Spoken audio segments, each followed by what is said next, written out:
hail Biafra. This is Biafra Liberation Army Network coming to you again. Please do subscribe, like, share, and comment. Been sliced into two. Can you imagine such a thing? Biafra is going to emerge as a nation. Despite the support of Britain, Russia, Egypt, and some other friends of Nigeria, we all will surely come out as a nation because we are fighting a just cause. Even a little child on the street will tell you this. We shall never go back to Nigeria again. God's grace will surely emerge as a nation. And so, as far as this war continues, we'll fight to the last man. Ladies and gentlemen, I present to you the Prime Minister of the Biafra Republic Government in Exile, His Excellency Ekpa Simon Njoku. Thank you. Thank you. Finland and beyond. When God say it is time, yes, no man can stop it.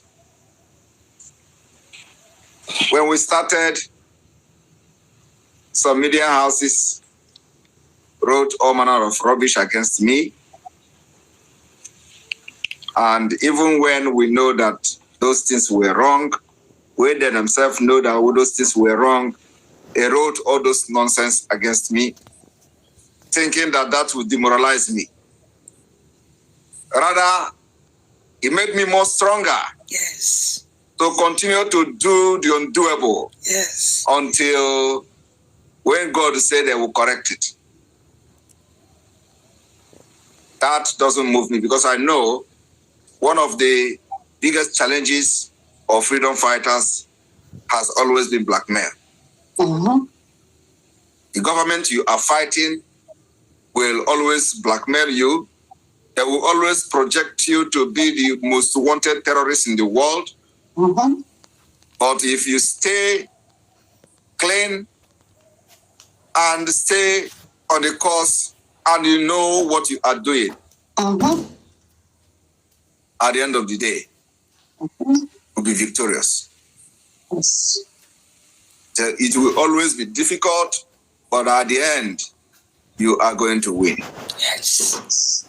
Every freedom fighter, every people that have gotten their independence through struggle, whether it's by arms struggle or by political means, it has always been like that.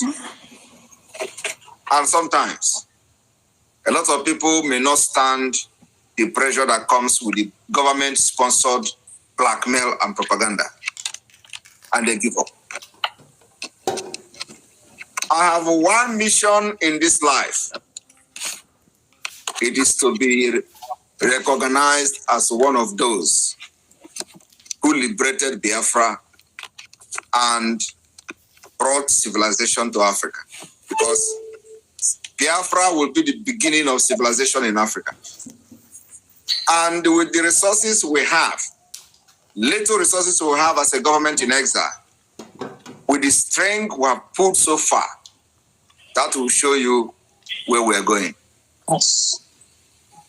If we happen to have independence, control our resources, bring the type of leadership and state structure we are looking for, believe me, you will know that Biafra will be the beginning of civilization in Africa. Yes.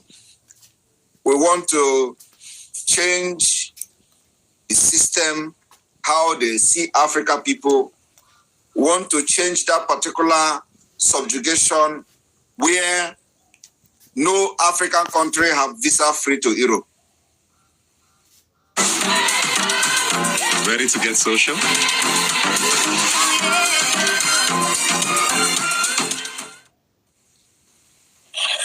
While the resources that is being used to power the economy of Europe is coming from Africa. Mm. But there is no single Africa that have visa free to Europe. Brazil has nothing to offer. other than agriculture. Brazil has visa-free to Europe. Africa don't. Because people that are leaders in Africa are non-entities. People that doesn't even know what international law means. People that don't know anything about international policy. People that doesn't know anything about how to play international politics. All they do is to go into power to make money for themselves and their families. They don't think about how to better the life of the citizens. They don't think about how to make the life of their citizens equal to those in the Western world. Equality is nothing to them.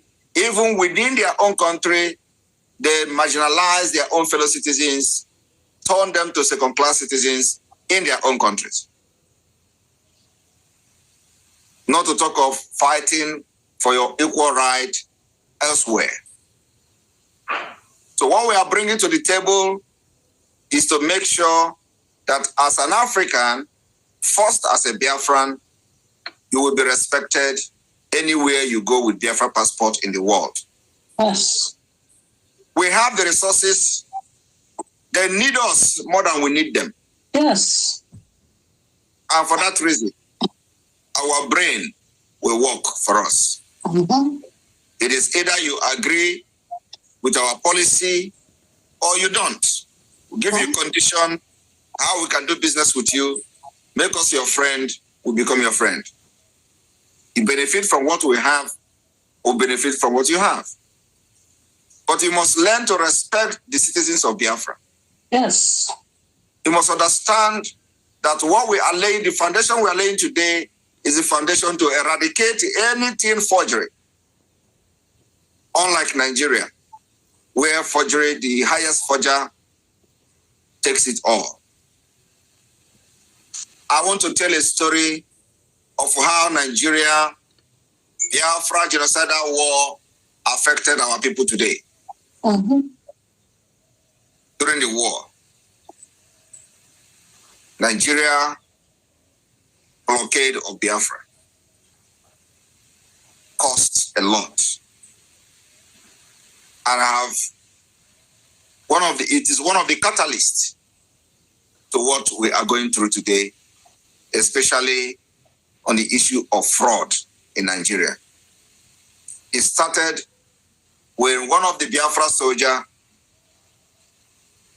who was trying to evade recruitment, he forged a leaf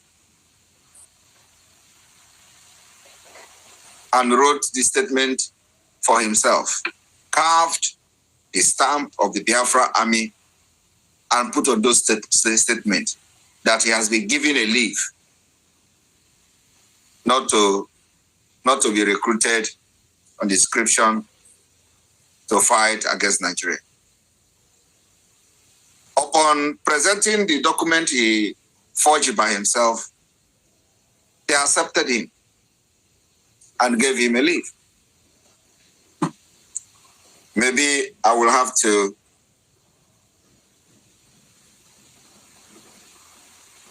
the survival con from many researchers, fraud and forgery in the Republic of Biafra. What I want to assure Biafra people today is that if you do not know your history, you are living like somebody without foundation. You must be able to know the past to be able to solve the present and prepare for the future. Over the course of the Nigeria-Biafra genocidal war of 1967 to 1970, many people in the secessionist Republic of Biafra, they call it at then, resorted to forgery to be able to survive.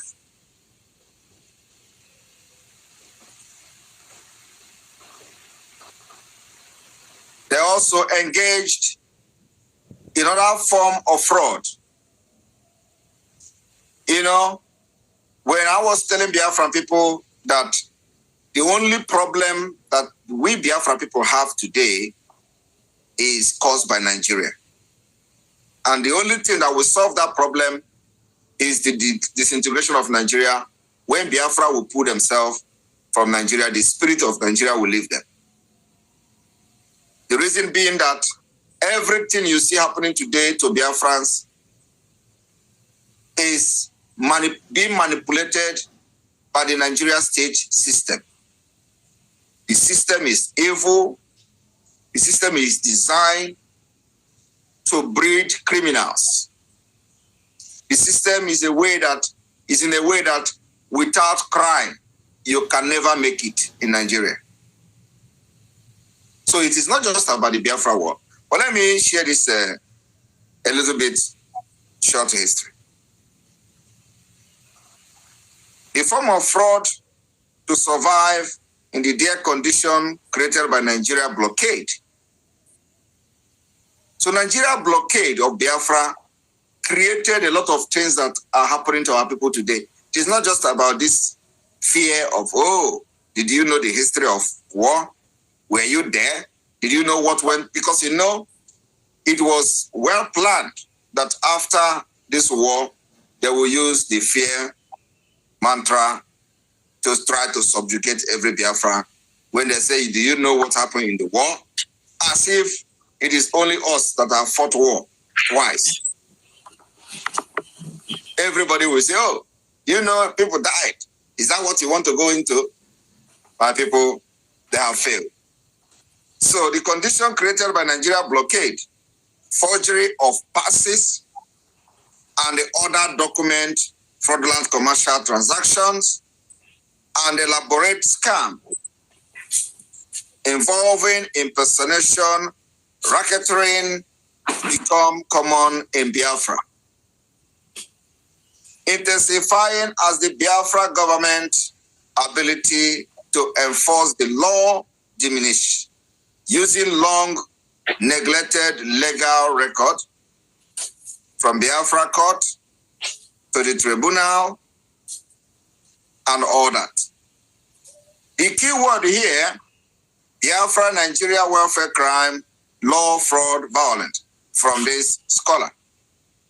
In October 1969, in the final month of Nigeria Biafra genocidal war, somebody called Arnold became a forger. Arnold was a 16-year-old deserter from the Biafra army, and has fended for himself since being separated from his parent when the Republic of Biafra seceded from Nigeria in May 1967.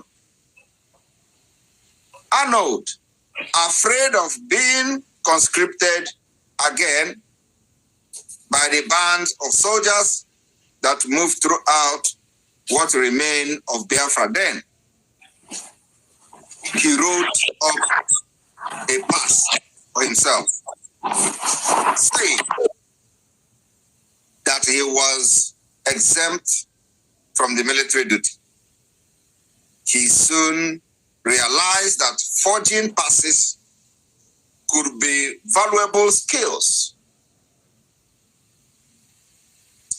Having no other means to support himself, he began making passes for others.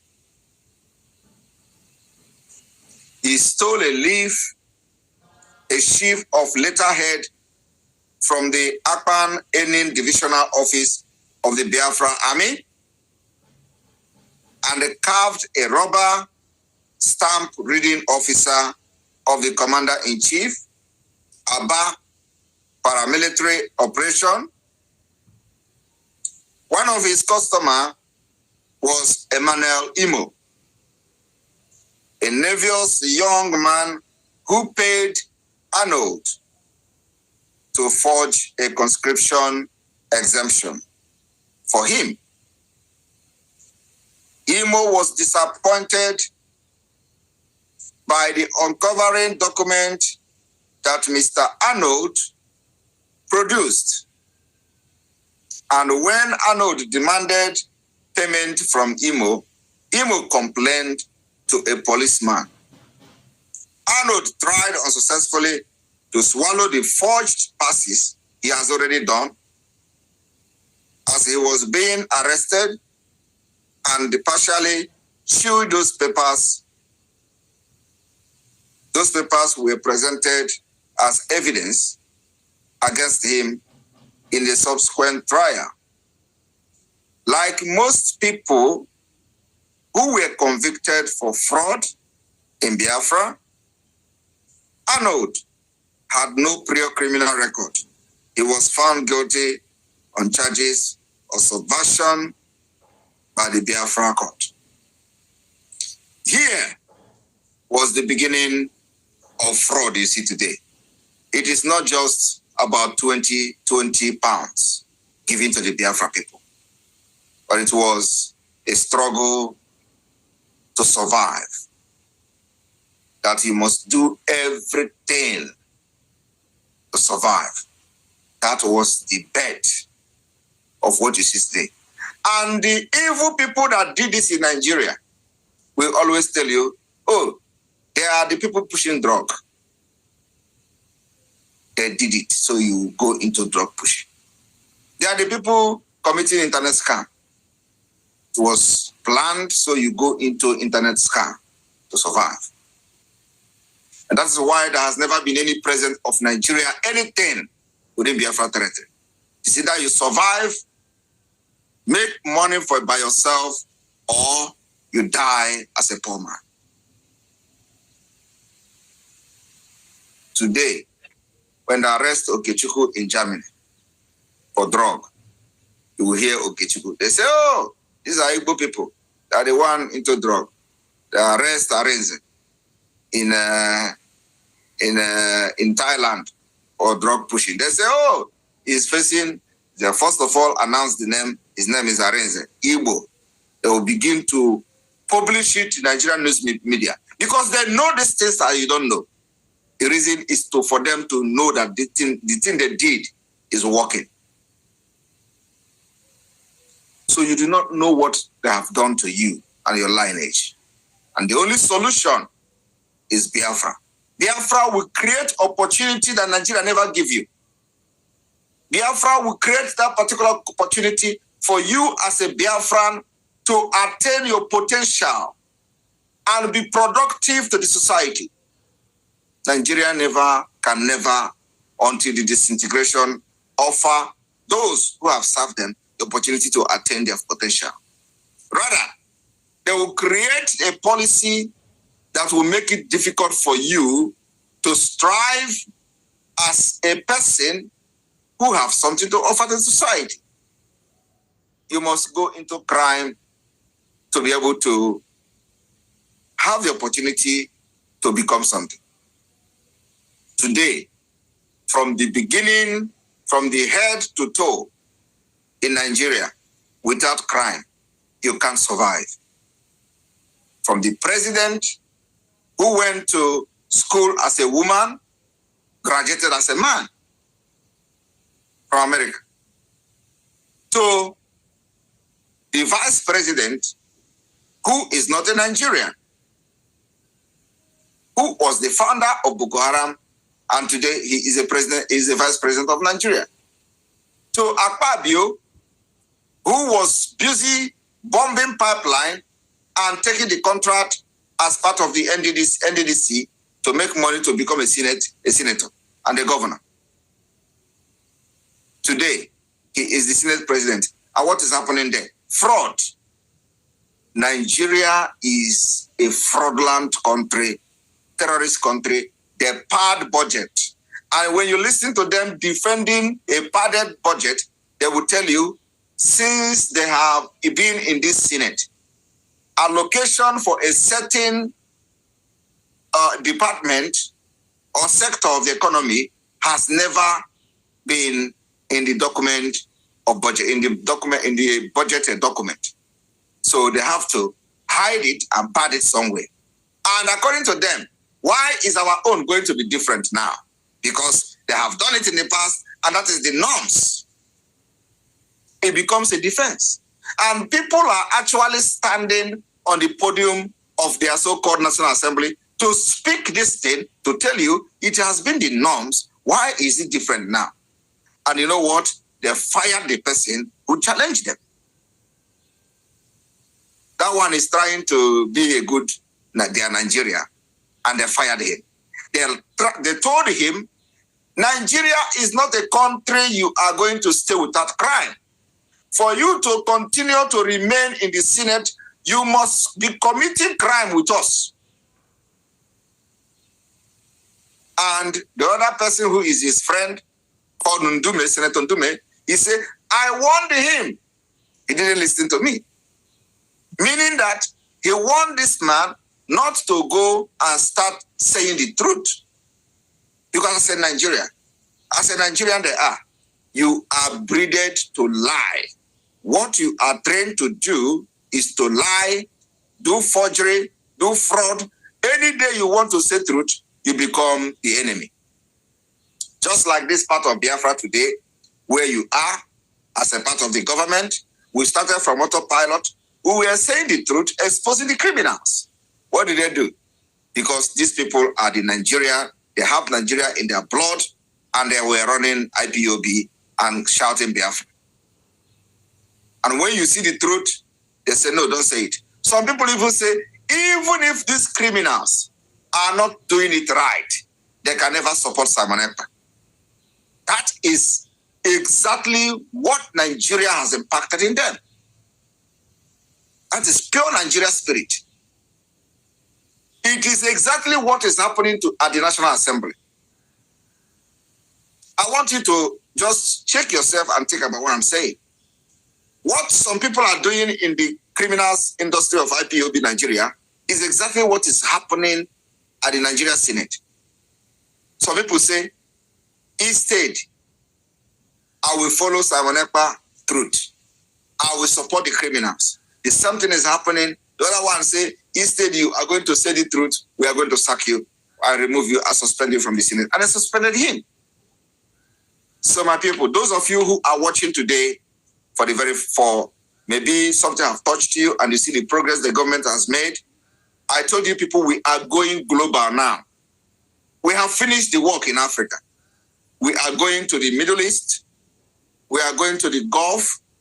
We are going to Europe. We're already capturing Europe. And America is next. Our next big news probably will come from Asia or maybe from Arab world. Because we want to tell them we are not against Muslims. We are not fighting war against Muslims. We are fighting against terrorists. And that is exactly what it is.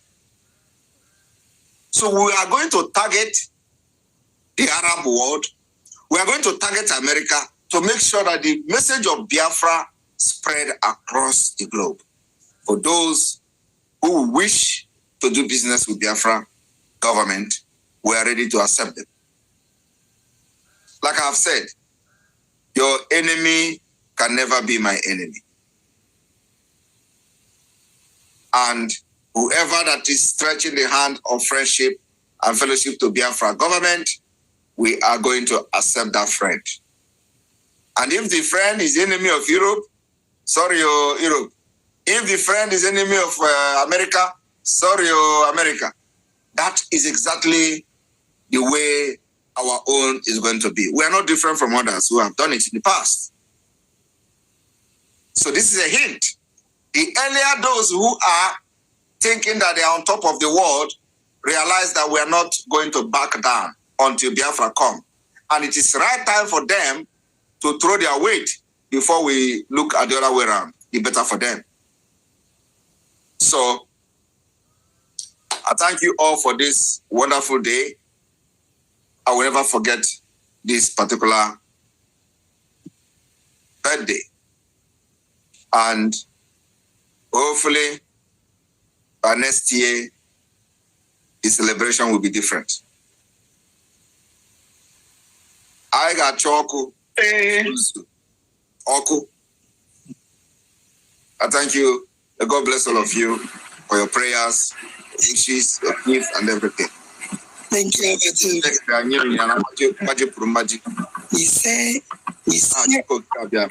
He said,